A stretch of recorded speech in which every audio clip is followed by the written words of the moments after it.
Montana who've joined us for another excellent event in GeoQuest. Thanks a lot, Inspired Classroom, Ali and Greg, who are really helping us out. Great to see so many people with us today. And I'm very happy to introduce our guest who seems to have possibly fallen off. Ali, do you see Mr. Eihab Ibrahim? Ali? He is coming back. I see him joining us right now. I just let him back in. Yep, perfect. There we are. So I will say salam alaikum and sabal khair to Eihab Ibrahim, coming to us from the Sudanese embassy in Washington, D.C. Eihab, I'm so pleased that you could join us today.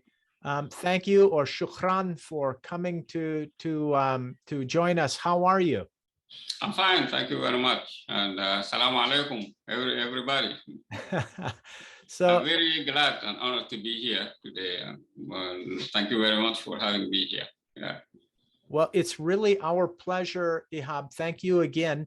I'll just tell our students across Montana that His Excellency Ambassador Nuruddin Sati was meant to join us, but he's had something that has taken him away. But we're so pleased that Eihab Ibrahim could come and join us, also coming from the Sudanese embassy. I will say very quickly, by way of introduction, that I had the pleasure of meeting Ambassador Sati when I lived in Khartoum, the capital of Sudan, many years ago. And I was working at the time for the United Nations, and Ambassador Sati on many occasions invited me and my colleagues to join him in his home, in his garden, to drink tea and to talk about how we can better work together with the Sudanese people and the Sudanese government to deliver humanitarian assistance. And so it was a wonderful 3.5 years that I spent in Khartoum. I'll never forget it, nor will my family. And I'm so pleased that we're able to bring some ideas and some culture about Sudan to our students here in Montana. It's so important, as we all know, to connect with the world and understand what's going on all over. And Sudan is an important part of the world, an important part of the African continent, and a good friend. And so I would like now to introduce and welcome Ibrahim Ali, and ask then my colleagues, Ali and Greg, to go ahead and kick off today's event. Thank you all very much. Well, thank you, Chris, and thank you so much. We are really excited that we have everyone around. I was thinking we might start with a couple little things, but Mrs. Oberweiser's class, and I know Mrs. Barnowski's class was there for a while as well, but Mrs. Oberweiser's class was on the call earlier this week with former Ambassador Mikhail James, who was a U.S. ambassador to Sudan. And I would like to challenge Mrs. Oberweiser's class to think about a couple of the things that their students learned on Tuesday, and if they would be willing to share a few ideas or facts that they learned. In Mrs. Barnowski's class, if you also, I know your internet was a little spotty, would like to share a few of those, I would be excited to hear. And I'm sure that Eihab Ali would also like to learn a little bit about what you already know about Sudan. Mrs. Oberweiser's class, could we start with you?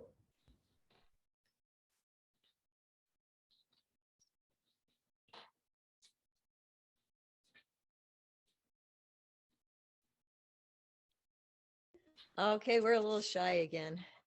That's okay. It's okay to be shy. Does someone want to share something you remember? I think they were impressed to know that that in Sudan they also raise beef, which we raise in Montana, and some of our families are beef ranchers. They were impressed by the number of pyramids, and I think they were impressed to know that the teens in Sudan also liked the same kind of music that kids in Montana liked to listen to. Want to add anything else? Okay. That's wonderful. Thank you. So let's go ahead and get started. Thank you for sharing a few of those pieces from behind. I am wondering, Eihab, if you would share a little bit about what growing up in Sudan was like. All right. So first of all, thank you very much for everybody having me here. And I'm really glad to be part of this meeting. And actually, first of all, Sudan is a big country in Africa, one of the biggest countries in Africa in terms of this space. It is a neighboring number of countries, such as Egypt and Ethiopia and Chad and many other countries.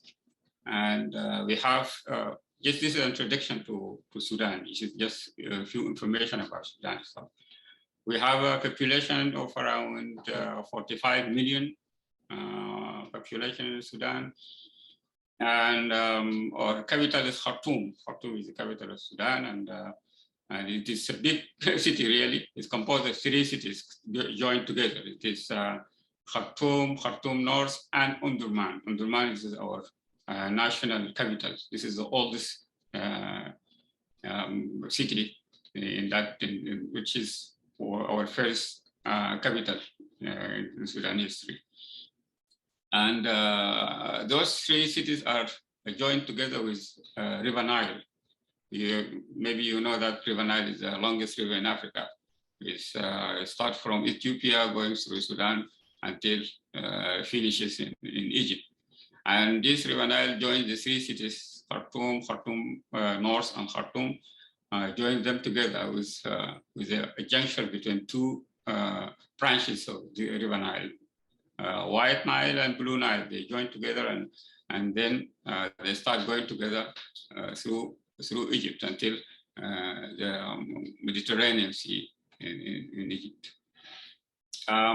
Actually, Sudan, in 2019,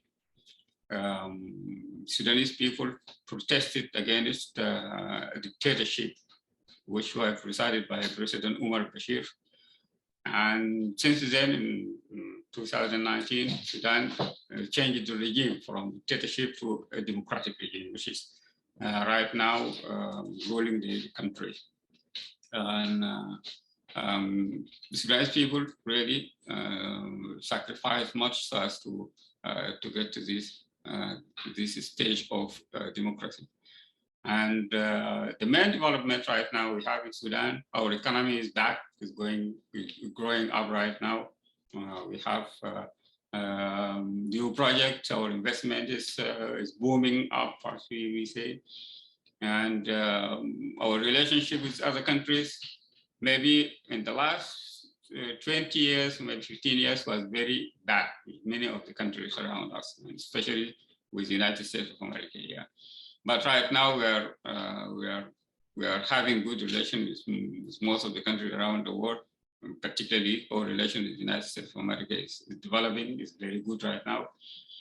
And Sudan was in the list of, we call it the list of countries sponsor terrorism. It was in the list for maybe 20 years because Sudan was accused of participating in some of the terrorist attacks around the world. This was done by the former regime, the Umar al-Bashir regime. But after the revolution, we really, as Sudanese people, our embassy here, our embassies around the world, our politicians, tried very hard for us to get Sudan from that list of terrorism. And we really succeeded to do that in 2019, in 2020, in December. Sudan names was lifted from that terrorist list. And now Sudan is free from any terrorism, has nothing to do with any very heinous act of terrorism, and it is really far away from such things that all the world is really. So, Mr. Eihab, I want to interject because it sounds like there's been huge changes in Sudan in your lifetime.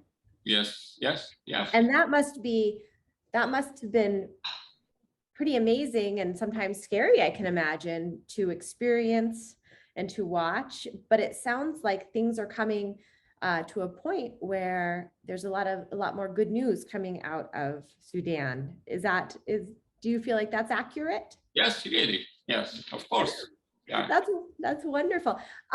We're gonna open it up to some questions for students in just one minute. But I have an initial question for you. On Tuesday, when we learned a little bit about Sudan, we learned about a lot of the similarities between Montana and Sudan, especially geographically. And I'm wondering, what part of Sudan did you grow up in, or have you lived in many different parts of Sudan? I grew up in Western Sudan, in a place called Al Ubaid. Yes, and the region called Kordofan. It is a very big, huge area, really. Yeah, it's similar to, and it is in fact the weather there is similar to the weather of the western part of the United States, where it is dry sometimes and sometimes also heavy rains. And I moved from Western Sudan, from Al Ubaid to Khartoum city. Yep. And this is for me a huge. In fact, this is maybe more than 30 years ago when I moved that from Al Ubaid to Khartoum, and for me it was a very big shifting from that area part of Sudan to this new part of Sudan, which is the capital, Khartoum. And life was very, very different than where I grew up. And Khartoum is very difficult. It's a huge city and many opportunities and so on. So I went to university, Khartoum University, and I graduated from there. Maybe this is 20 years ago, something like that. So yeah, I lived in many parts of Sudan, from Al Ubaid, Khartoum, and after that I was posted as work outside Sudan. I worked in many countries, in fact. Yeah. That's fantastic. That's fantastic. I'd like to open it up to some of our students for questions. We can start, let's see, I know we have Mrs. Wallner-Drake's classes just coming in. They had a little bit of a later bell schedule than the rest of us. Mrs. Oberweiser, we'll start with you, then we'll go to Mrs. Barnowski's class, and then maybe at that point, Mrs. Wallner-Drake's class will be ready for a round of questions as well. Okay, so it'll take just a second as we get everything together. Oh, but I know that we've talked about a lot of different things, from the revolution and changing government to different places, the different parts. The city that you were originally born in and raised in, is that on the Red Sea? No, it is in the west of Sudan. Oh, the western, sorry, other end. And was it more desert land? Yeah, it looked like desert. Yeah, it's very dry there, in fact. Very dry. Although we have some season of raining sometimes, but generally it is dry and it look like desert.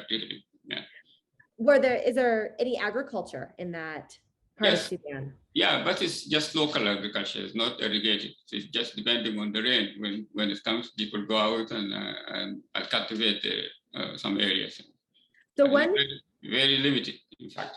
That's very interesting. So one of the main crops in Montana is our dry land wheat crop, which is a non-irrigated crop, and that's over a huge section of Montana. So I think a lot of our students are very familiar with that type of farming and that type of agriculture.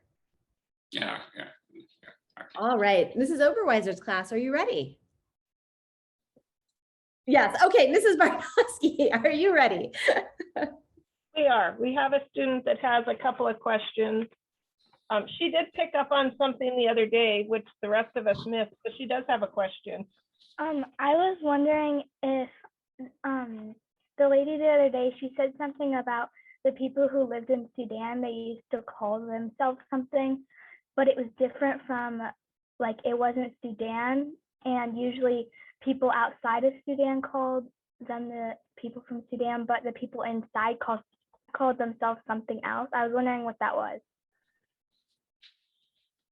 Yeah, actually, right now there are two Sudans. There is a North Sudan. This is the original one, the Sudan, and the other Sudan is South Sudan, which is split from the Sudan. Sudan was a whole country, one country, but in 2011 there was a split between the two Sudans, South Sudan and North Sudan, the original Sudan. I am from the North Sudan, original Sudan. But I didn't. I hope that I get your question correctly. They call us Sudanese. We are Sudanese. I don't know if I understand your question correctly. I think I do remember this as well. And Chris, I see you popped on, so maybe you want to add a little insight to this as well. Well, I recall that the ambassador mentioned the term Nubian as one term that was referred to of people who are now Sudanese living in Sudan, but a long time ago could have been referred to as Nubian. And maybe there was others. I don't recall. Yeah, actually, Nubian is a historical or history which dated back to maybe 5 or 7,000 years ago. We have this.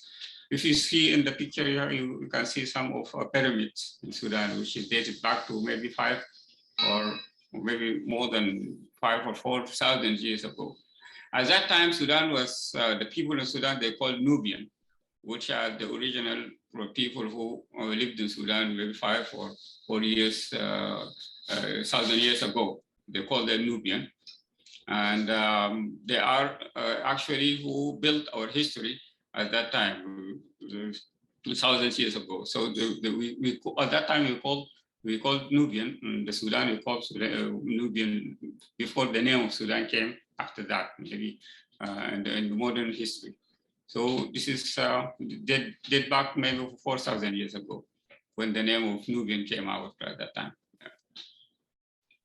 Thank you. Mrs. Barnowski's class, did you have one other question? I was wondering what type of food Sudan ate. Sorry? Sudanese food. She's curious about what's a typical Sudanese meal? Yeah, actually we have different type of meals in Sudan. We have traditional type of meal. One of them called it asida, and it is composed of like bread, something like bread, and then use some sauce so as to mix it together and they eat it. And we have something also called kisra. It is also like bread, but it's very thin bread, very, very thin. And it's used also, eaten also with some sort of a sauce. And we have something called gorasa. Also, it is a meal, it's a bread, look like a bread, and it is a little bit thick, thicker than usual bread, and it is eaten and particularly in northern Sudan. It is very famous there in the north part of Sudan. And actually, we have also this modern food from different parts of the world. We call it the Egyptian food. We have it there in Sudan. And we have this modern food. We have also, I want you to know that we have also pizza, and we have also McDonald's. We have those things also in Sudan, besides our traditional food. So, yeah. Excellent, thank you. I'd like to move over to Mrs. Oberweiser's class. Have you had a few moments to think of some questions? All right, Trent's going to come up and ask a question.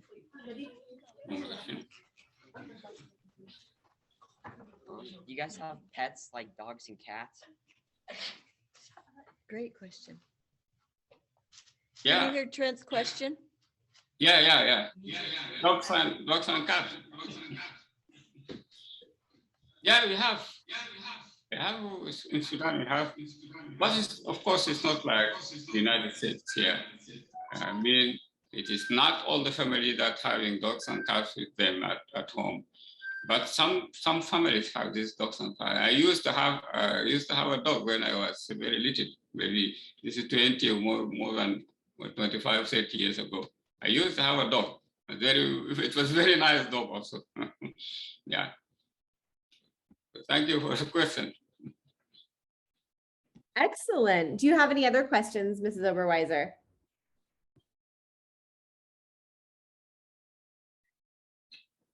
Oh, and I had to mute you there for a second. We were having some feedback, so you'll have to unmute.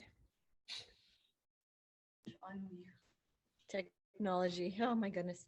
I think we have another question. I'm hoping that someone is going to ask about the climate conditions and the weather. Right now we're getting a little snowstorm, nothing like what Miles City got on Tuesday, but does someone have a question you could ask about the weather or else about water? Is it appropriate? Okay.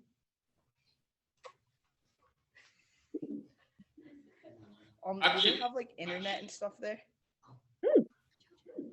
Internet. Huh? Yeah, of course. Yeah, we have internet. We are part of the world.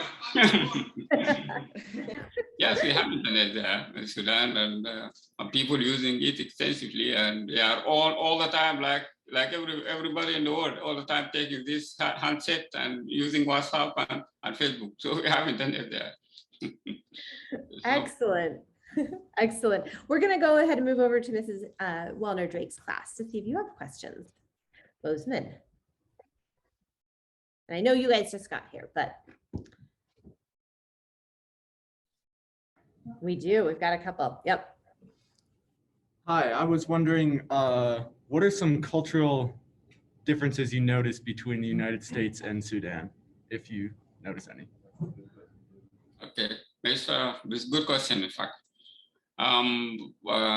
Of course, there is a universal culture that everybody shares in the world.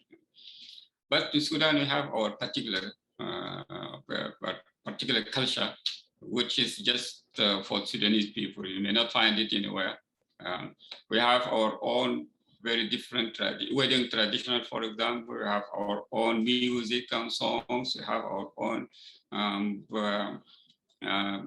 traditions related to other occasions, such as when people die, for example. We have all these traditions. This is, in fact, different from what the kind of tradition here you have here in the United States of America. And of course, this needs much time to talk about, but let me give you a few words about that. In our tradition, for example, and culture in terms of wedding, for example, of course, we have bride and groom as everywhere in the world. But for the bride, usually she has a very different, very special and particular kind of tradition which she is assigned to her when she is going to marry. She wears very particular dresses. It can be very well, very clear if I have a picture, if I send it to you, because to explain it by words is very difficult, actually. So we have our culture, which is very different, actually, from the United States of America, very different. And Sudanese people most of them are Muslims. Of course, they have own Muslim culture, which is actually different from some other type of cultures. I hope I respond to some extent to that question, which needs much time to be explained, actually.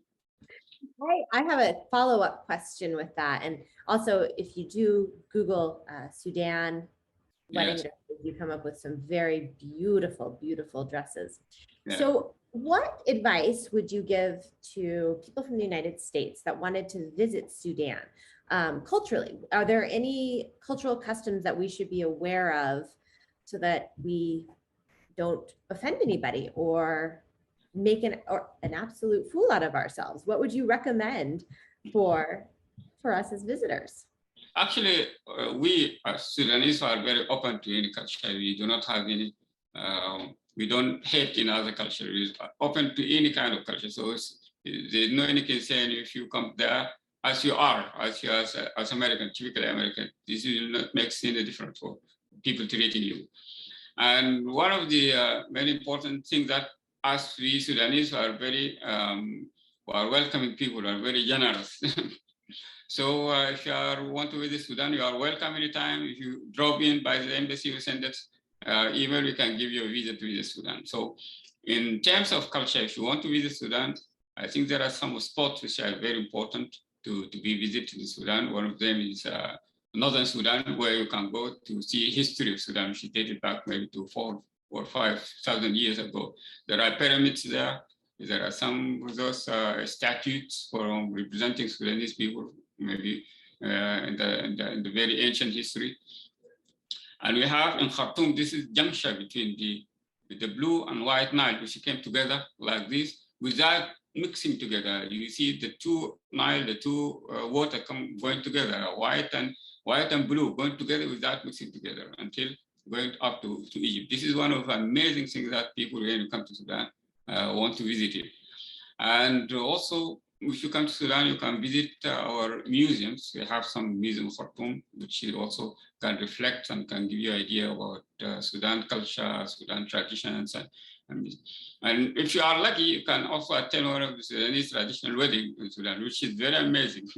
It would be a very good experience for anybody when you go to Sudan to watch such one of those wedding and traditional weddings in Sudan.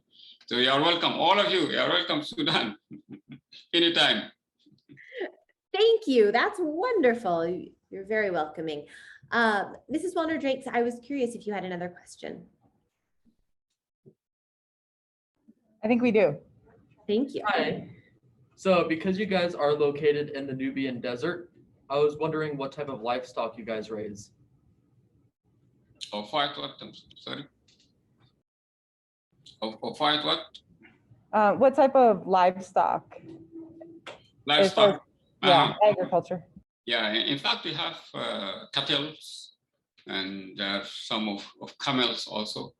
You may not find camel in the United States of America, of course. It's an amazing animal. It's a very large and big animal with a very long neck like that. And we have also this small sheep and cotton. So this is the live cattle that we have in Sudan, if you ask about that, if I understand the question. Wonderful. Thank you very much. So one of the things that we're really focusing on right now are good news pieces that are coming out of the countries that we're learning about. So I'm curious, what are some pieces of good news that you see coming out of Sudan? And I'm wondering about maybe some specific examples, if there's maybe projects in art or student-led programs or things that you see that you wish that the world knew about Sudan. Actually, there are much new news about Sudan these days, because now we are opening up to the internet community, to everybody in the world. And we would like people to come to Sudan to see how progress that we made in Sudan and how the Sudanese people are strong so as to solve their own problems. And in fact, we have some sort like expo in Sudan where we usually try to showcase our traditions, our culture, and also at the same time we try to attract people so as to come to work in Sudan, to invest in Sudan. Yeah, because Sudan is a huge country, you have resources there, so we'd like people to come to our country so they can make use of these huge resources that we have in our country. So this is part of the thing that we hope that can happen in very few years to come. Excellent. So you mentioned investing in Sudan. Are there some interesting jobs and markets that are opening up and growing in Sudan? And if so, what are those? Yes. We have markets opening on agriculture, for example. People can come and cultivate our land, which is very huge, which are cultivatable, but it's not used until now. And in an area called Al Jazeera, which is in the middle of Sudan, which is very ready for anyone to come to invest in it. We have petroleum, of course, we have oil, crude oil inside. Underground, still underground. We need people to come to us to discover that and bring it out for the benefit of Sudanese people and for the others also. And we have opportunities on this modern technology also. Sudanese people are very eager to know more about technology, the recent technology, because for the last maybe 20 years we are excluded from this technology because of the last government, the last regime. Now we are open to know more about this technologies. Sudanese markets are open for that. People are very eager to know about those modern technology. There's new laptops, new computer, new mobile telephones, and those things. The new one, Sudanese people are going to accept it. So the market is open for them there. And we have gold also. I don't know, we have much gold in Sudan. So in Northern Sudan and Eastern Sudan, it's still underground. We need people to come to us to bring it out for the benefit of Sudanese people and other, for them also. So our market is open right now. I'm just trying to make it simple for the students here so to understand what I'm talking. But thank you. Excellent. Well, it's about time for us to have another round of questions. And we have about 10 minutes left today. So I'd like to get at least one more question from each class. And we'll start with Mrs. Barnowski's class.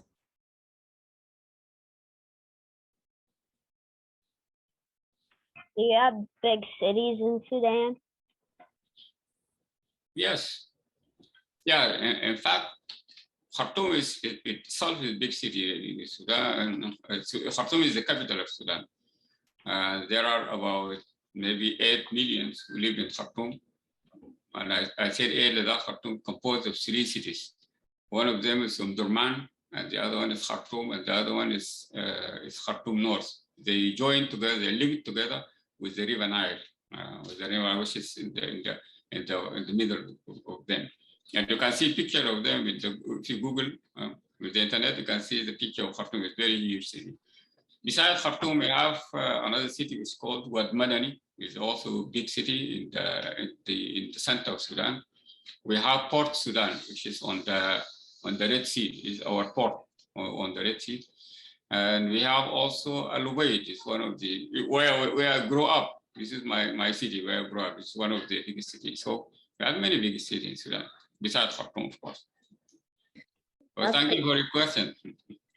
So just to give you an understanding of Montana, Montana, the entire state has just over 1 million people. So your largest city is 8 times larger in population-wise. Yes. Another fun fact about Montana is we have more cows than people in Montana. So,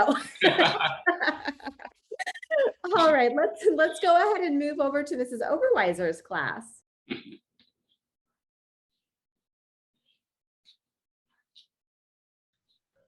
Josh has a question for you. You said that you raise camels. Can you ride on the camels? No, actually, no. I can't.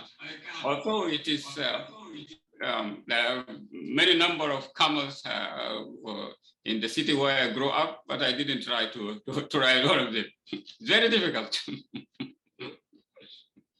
But if you come to Sudan, you can try it. No, it's really amazing experience would be for you. I'd like to add on to that question. Do people raise camels like they raise cows or sheep or as a livestock animal?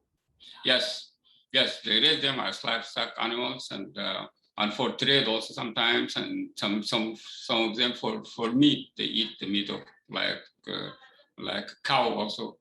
Mm-hmm. They eat the meat of them, camel meat also, and they use also their milk sometimes for food.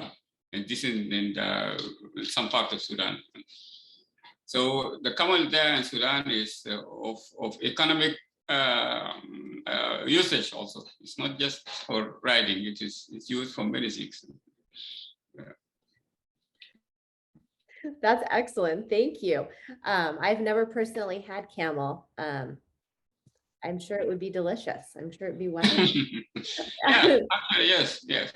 And also they say that some people say it's good for health, some sort of, I don't know, some sort of disease. You can, when you eat camel meat, you can, if you are sick of certain disease, certain illness, you are going to be okay if you eat camel meat. And if you drink also camel, if you eat camel meat and drink camel milk. Fantastic. I had no idea. I will keep that in mind, although I don't have access to a lot of camel meat in Montana. Yeah. Mrs. Walner-Drake, I know that I want to make sure that we have time for one last question from your class as well. I was wondering what kind of recreational activities you do in Sudan. Recreation activities. What do you do for fun? Yeah, people like here in the United States, some people go to those modern things like going to theaters, like going to cinema, like going to music concert, and they're doing that. But in Khartoum, typically, because it's a very huge city, you find many things to go to do for entertainment, for fun. We have a very modern cinema there, but it's cinema for modern movies also. And we don't have Sudanese movies because we're still very far from that. But we have this modern and Western movies, like American movies here. People go to cinemas to watch them. And in very traditional way, people sometimes go to traditional concert where people bring their traditional musical instrument and try to play music. And this is one of the fun that people do. This is actually the same like in other cities in the world. People go to such places like theaters, cinemas, and so on. I hope I answered it correctly. I understood the question and answered it correctly. That was excellent. That was excellent. Just as a quick follow-up, Mrs. Walner-Drake's class, is there any activities or recreational activities that you would like to share with Eihab Ali about what you guys like to do for fun? Okay, what do you guys like to do? Skiing. Okay, so skiing, marching band, lacrosse, hockey, hunting, running, walking, biathlon. Okay, I think that's it. In fact, for walking and running is difficult there in Sudan because the weather is very hot, very, very hot. You can't run on the road like people do here in the United States. It's difficult. It's impossible. Because if you do that, you go sick. You go back home sick. So it's difficult for us to run or walk like what the people do here usually in the United States. Some people go fishing also because they have this river Nile, which is very big. But it's not a hobby. People go there just to get the fish to take them to market. It is like, yeah, it's a trade there. So it is not fun at all. It's just for like work. Yeah. Oh, well, thank you so much for sharing this insight into Sudan for us today. And I'm going to go ahead and turn this over to Chris Hislop from the Montana World Affairs Council. Well, first, really sincere thanks to you, Eihab. We really appreciate you coming in. We wish Ambassador Sati, of course, all of the very best and look forward to maybe seeing him at another time. I wanted, however, before we close up, just to say one last word here to all of our students across Montana, which is, as you heard me say, I lived 3.5 years in Khartoum. And I can say with all honesty, it was 3.5 for the best years of my life. And the other thing I wanted to share with the students here, because it can seem so far away and we're not sure how things are, but you've really helped us, Eihab, understand how similar we are, you know, how what happens in Khartoum is not so different than what happens here in Montana, be that in Drummond or Bozeman or Missoula. And I do want to also say, people ask me, Chris, what was it like in Sudan? What was it like in Khartoum? And I frequently answer, it was the safest, most friendly place I have ever lived in my life. and I've lived in a lot of places. And I say that in all sincerity. So I'm incredibly grateful to Sudan and the Sudanese people for the 3.5 years that I spent with them and in service to them. And I really appreciate that. So I'm glad that our Montana students got a little chance to understand a bit better how life is in Sudan, how the Sudanese people live, and how similar we all are. So once again, special thanks to you, Eihab, and the Sudanese Embassy here in the United States. Thanks to Council in the Classroom Superstars at Inspired Classroom, Ali and Greg, and to all of the students who are online with us now and who will catch this in the future. Thanks a lot for joining us. We hope that this is useful. Let us know, drop us an email, give us a call. We're online all over the place. We'd like to get your feedback too. So until we meet again, thank you all very much. Be well and goodbye. Thank you. Thank you very much. Really appreciate that. Thank you. Thank you very much. Thank you. Going to give him a round of applause.